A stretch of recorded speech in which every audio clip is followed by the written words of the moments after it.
So today we're going to continue our writing story series, part 3, and we're diving into Ordinary World today. We talked about it a little bit on the developing your main character. So now we're diving in on just that. So, Matt, what is the Ordinary World? Why am I always the one who's on the quiz show? I was on the quiz show last time. It's self-explanatory. It's your normal place. It's where the movie starts. It's where our character is just who they think they are, their identity. It's just a normal, without using the word in the definition. It's just a bland, plain existence. Nothing too exciting. Maybe it is maybe it is exciting but conflicting. Sure. Maybe it's not where our character wants to be. Well, it definitely is where our character doesn't want to be.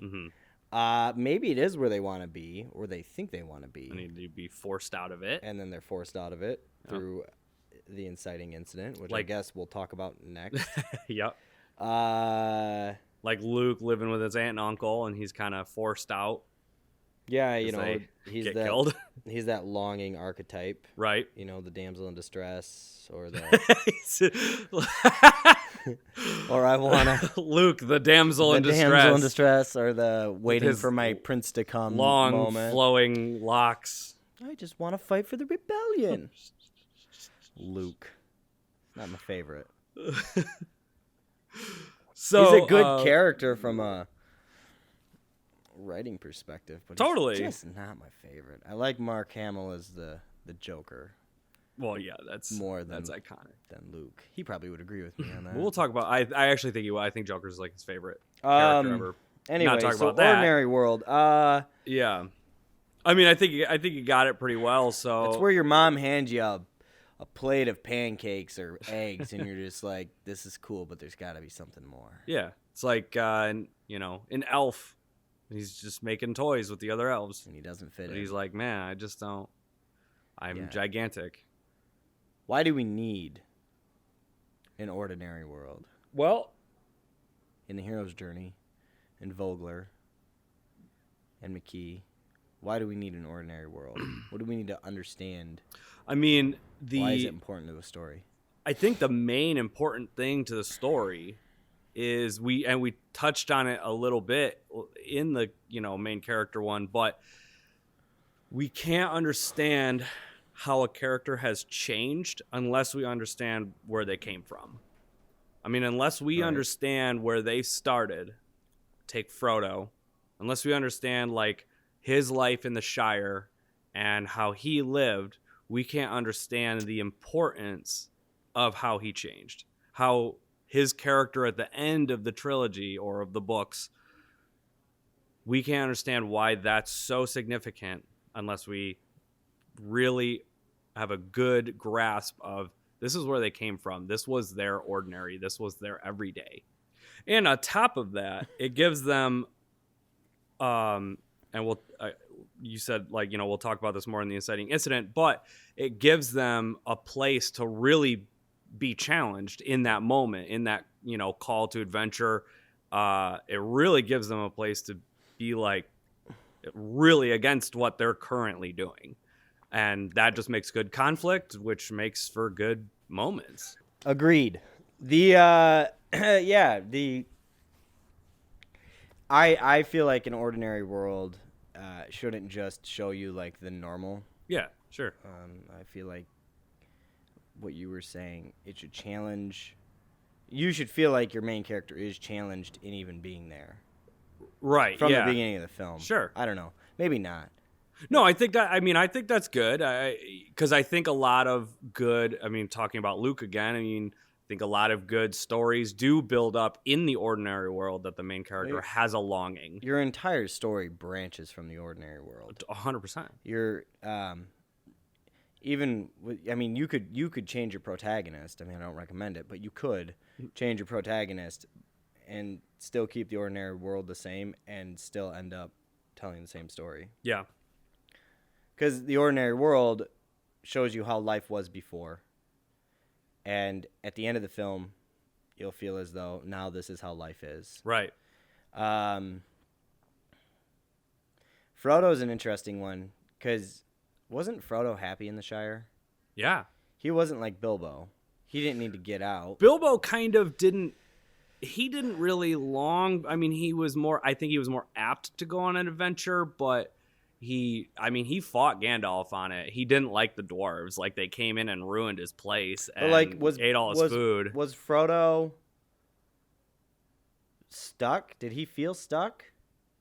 I don't think he felt stuck. I didn't feel like he felt stuck. No, he was like reluctant, like, why me? And it's like, well, he was reluctant all the way up because Bilbo screwed the pooch for you. Yeah. Here's the ring. Well, I think that's cool because you see reluctance for longer than the typical ordinary world in Frodo. I mean, he tries to hand off the ring several times. The whole when the journey. Fellowship is born, he like doesn't really want to be part of it. And then when he sees the impact of what the ring is by all of his friends getting killed, yeah, he says, "This is my burden now." Right. And Sam, Mr. Frodo, he's an interesting character because he has multiple arcs.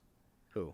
Frodo. Because in the end of the Fellowship of the Rings, he decides, okay, I guess I do need to take this is my adventure. Right. He kind of finally accepts it.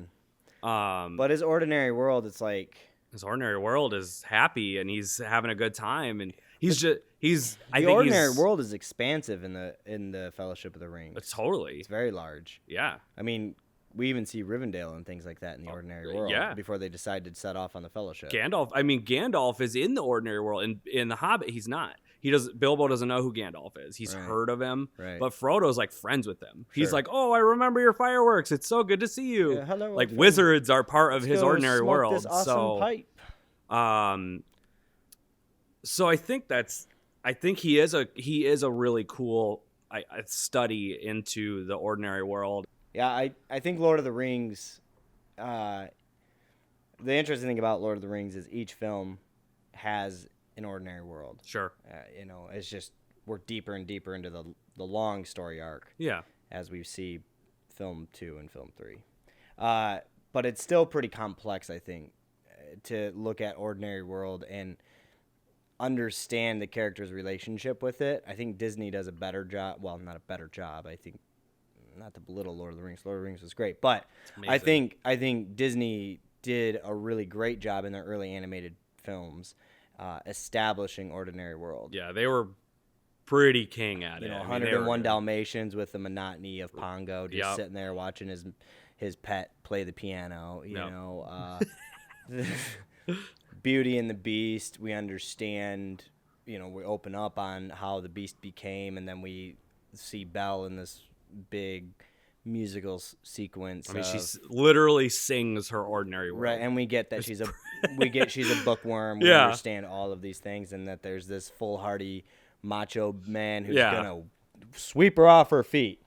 I think The Little Mermaid does it particularly very well because it's a film that, straight up just opens up in the water. We see these mermaids, swimming through the water, and we see, what is their world called? Atlantis.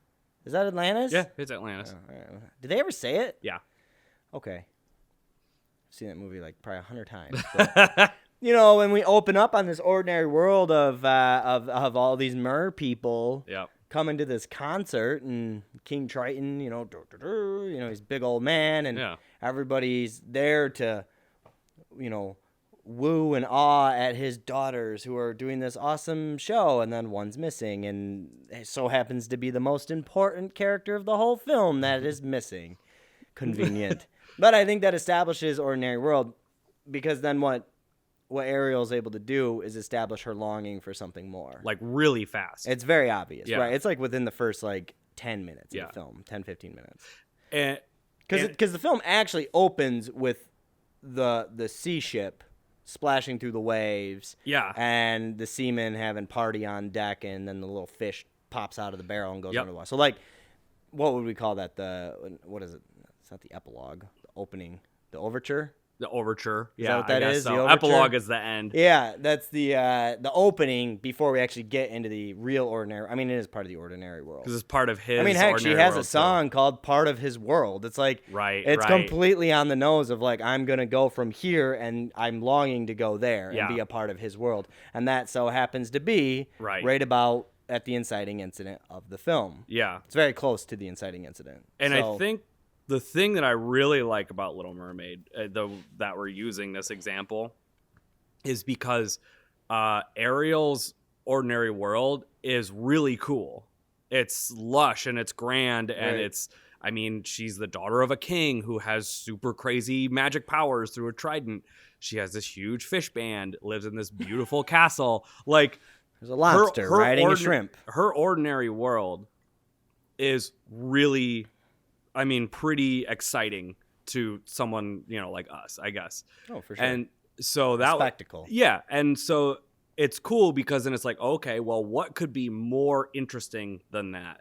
Sure. And I think that's where, at least I got into this a lot in my early days of writing, was a lot of the times I equated ordinary world with like boring. Like, oh, it's their ordinary world and their special world has to be really cool and grandiose. And so it's like, oh, so the ordinary world is like, yeah, he like, we get a shot of him waking up at 8 a.m. and he clicks the clock and he goes to the mirror and he brushes his teeth. Sure. Like, this, some films use that to their advantage. Yes. Sure. But and I'm not dogging on the ones who set up a boring ordinary world, because you can set up a grandiose special world. But I think I'm coming at it more from like, I think that was like the default. And I think some writers do fall into that, where just the default, like, oh, well, ordinary world, so has to be boring. What you're saying is, when you say default, is kind of the lazy approach. Yeah, almost the lazy approach. I want to get them to this world, but to make this world spectacular, I have to devalue the ordinary world. Right.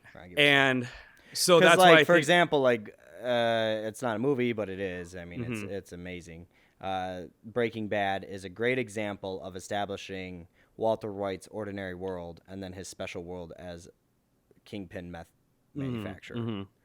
And they do a fantastic job pretty much in every single episode establishing the ordinary world that Walter White is using to show that he's a normal guy, to hide who he really is. Yeah. He's using it to hide his identity, or hide his essence, I guess is what you would call it more. And not until the end of the film, or the end of the series, do we get to see him really embrace his essence and fully admit who he is and why he is the way he is. Yeah. But it's completely boring. Right. I mean, to you and I, it's boring in the sense of it's our everyday life. Right. They spice up the ordinary world a little bit by making his brother-in-law a cop or a DEA agent, which does add conflict to his ordinary world, which is good. But, after he, up until he quits his job or gets fired from his job as a teacher, it's a very boring, ordinary world. And it's in constant conflict with his essence. Yeah. And so I think that's a good example of, but it's still... It's intentional, It's intentionally boring. And so then conversely, I would say, like, I think a film that used an exciting ordinary world very well is a newer film, Hobbs and Shaw, where, like, their ordinary world was not boring. Like, The Rock's character and Jason Statham's character were, like, totally badass, and they were, shooting up people and going on missions. Right. Their special world was, like, working together. So it was like, oh, okay, so your ordinary world is not boring. It's completely devoid of boring scenarios. Right. But your special world is even more interesting. Yeah, because you have to work together, and there's conflict and a lot of fun moments with that. I think to beat them up some more, Star Wars suffers greatly from that. The ordinary world, even in episodes 1, 2, and 3. So the ordinary world was fresh and new to us. Yeah. In 4, 5, and 6. Sure. The original trilogy, because it's something we'd never seen before. So seeing that as like the ordinary world, it was spectacular. Yeah. But the ordinary world in Well, I would argue the ordinary worlds in 1, 2, and 3 got more spectacular. Sure. And they, there were, you had the Gundam City or Gundam or not Gundam. Gungam, whatever. Go to the Gundam City. Jar Jar's family on Naboo. Yeah. Those people. I mean, you had all these planet cities. You had, just these grandiose space, science fiction planets that we got to visit in the ordinary world. But 7, 8, and 9, it was like already so well established of the world we're in, that ordinary world. Like, I think Rey's ordinary world was a scavenger on a sand planet. Yeah, just like Luke. Yeah. I think the one film out of the newer Star Wars films that did it nicely, and it wasn't technically ordinary world, it was just flashback, but was in Rogue One when we got to visit her home planet and her dad. Was it her dad? Yeah, it was her dad. Anyway, and the general comes, and I mean, it was just a sweet planet. Like, here's this hermit dude who had this weapon, right, and he was hiding out in the middle of nowhere. That was cool because it was like simple, and so that played to their strength on that film. But the rest of them, you were just kind of like, why are we here? And it's hard to remember films that have really boring or not good ordinary worlds, because I think the ordinary world is almost cannon fodder. It's designed to be that way. Of like, it's meant to be presented in a way that is going to be forgotten about at the end of the film. Well, if you do it right, it sets you up for such a great payoff at the end of the film. I guess this is maybe for me, this is like the quintessential ordinary world versus special world is like Wizard of Oz. Yeah, well, but that's obvious. I know, but that's what I'm saying. We're not in Kansas anymore. It's so obvious. It's so right there. It's so easy to understand. You know what movie does it really well? Builds up a good special world. Titanic does it really well. Okay. James Cameron did a fantastic job of establishing Rose's ordinary world on that ship. Sure. And, she even talks about how the ship became a prison for her. Oh, and she was smiling on the outside, but screaming on the inside. And kind of uses the Little Mermaid thing. It's like her, being on this awesome ship that is grandiose. Yeah, she's wealthy. She's, right. She's living this aristocratic. Yeah. There we go. Words. Aristocratic life, and she's not happy with it. Yeah. Not until she meets the dude who teaches her how to hawk loogies off the side of a ship does she remotely become happy. Yeah. So, it's kind of cool. I mean, it's important to think about that in those terms of how can I take my character from A, the ordinary world, to, it's not B, it's like Z. It's like X, Z. Yeah, there's a lot of letters in between wherever you end them. Right. And establishing a believable, it doesn't have to be boring, but it has to be believable. Yep. And I think it does have to intrigue you to a certain degree. So, yeah, I think you need to make your ordinary world very believable. It doesn't necessarily have to be boring, but I think it's important that when someone watches it, they understand this is where we are. This is how the film. This is what I meant to believe our real character, our main character, is like. Yeah. And from there, now scramble the Rubik's Cube. Right. And that's really what I mean. That's what you got to do to your character. You have to turn them inside out, and you have to completely change their comfort zone and comfort level. And I think by establishing a strong ordinary world, that's what you can do. That lays a good framework or foundation for that. Yeah. So. Scramble the Rubik's Cube. I like that. That's After cool. you establish the right. Rubik's Cube. Have the clean one out Have of the package. clean one out of the package, and then scramble it up. Mix it up. Right. And then try to solve it, which usually never happens. It usually changes from a Rubik's Cube into like a tennis ball. That's I like or something. that. I don't know. Well, thanks for joining us today on this part 3 of Writing a Story, talking about the ordinary world. If you like this content, please like, share, and subscribe, and get involved in the comments below. And we'll see you on the next one.